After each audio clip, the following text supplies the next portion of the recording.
Week 7 of my 90-day challenge and a quick reality check. Last week I published 2 videos, but disappointingly, the one I invested most of the time performed the worst, until I changed 2 things that brought up click-through rate by 50% within 24 hours. Let's dive in. Just to give you some context, the goal of my 90-day challenge is to develop my business by delivering more value more often through YouTube. More specifically, my goal is to make better videos, to get faster in creating them, to try out different formats as well as approaches, and to keep it fun. What you see here is my 90-day plan.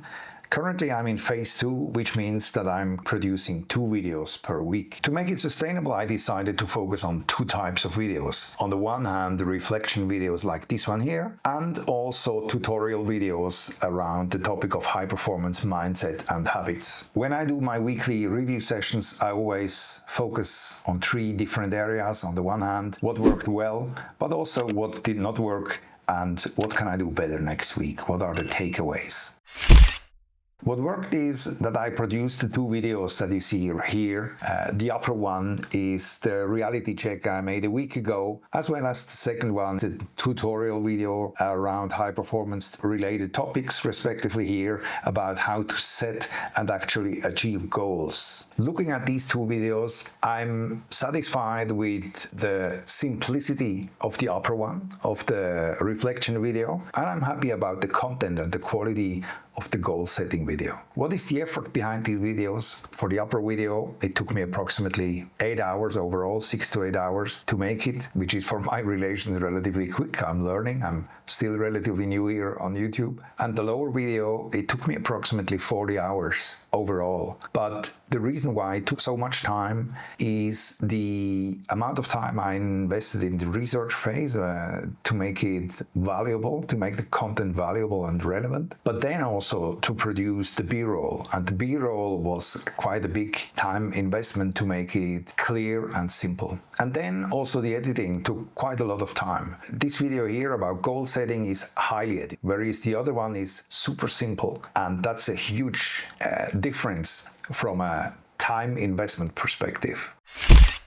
What did not look well when I look back to last week? On Sunday, when I did my weekly review, I checked YouTube analytics and could see the performance of my latest upload relative to my 10 previous videos I produced. And I could see that the high effort video here was number 10. So it was the worst of all the last 10 videos that I produced. And the one here, the upper one, the relatively low effort video was performing better. It ranked position number 7. The problem was the click-through rate. It was for the goal setting video at just 1%. And the click-through rate of 1% simply means that there is an issue with either the title or the thumbnail or the combination of these 2.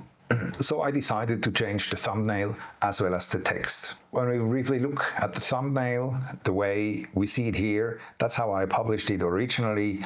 The reason why I took this picture was because the same picture performed extremely well in a different video that I had. So I thought, well, why not to repeat it twice? And the reason why I wrote 3 keys to win is because I wanted to underline the motivational aspect of achieving goals. That's why I chose this title combination with the climber. But when I looked at this thumbnail, I must say there is also a bit of ambiguity. The title 3 keys to win is not necessarily the same as achieving or accomplishing a goal. So I decided to choose the simplified thumbnail underneath instead. And also the title I tweaked a little bit.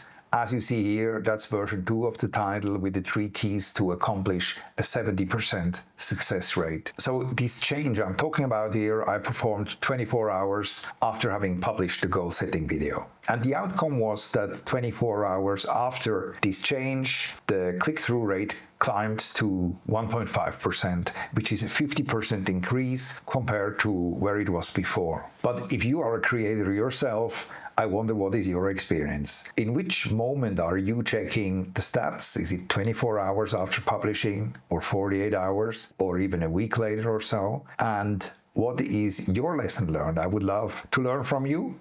if you can drop a comment in the section underneath. My takeaway for the week is this. Producing a video takes a lot of time, but updating title and thumbnail is very quickly done, and it has a very high impact on the results. So it's definitely worth checking it after 24 to 48 hours after having published the video. At the same time, I must admit that a click-through rate of 1.5%, even though improved, is not really a good performing thumbnail. A good performing thumbnail would rather be somewhere between 2 and 10%. If I look at the 25 videos I produced so far, there is one clear winner from a click-through rate perspective. It's this video here, and I believe the reason why it is the winner is because it's most personal, it's most authentic, and it sounds like story. If you want to create your own 90-day challenge, this video here will explain you how. And otherwise, I thank you for watching, and I look forward to see you soon again.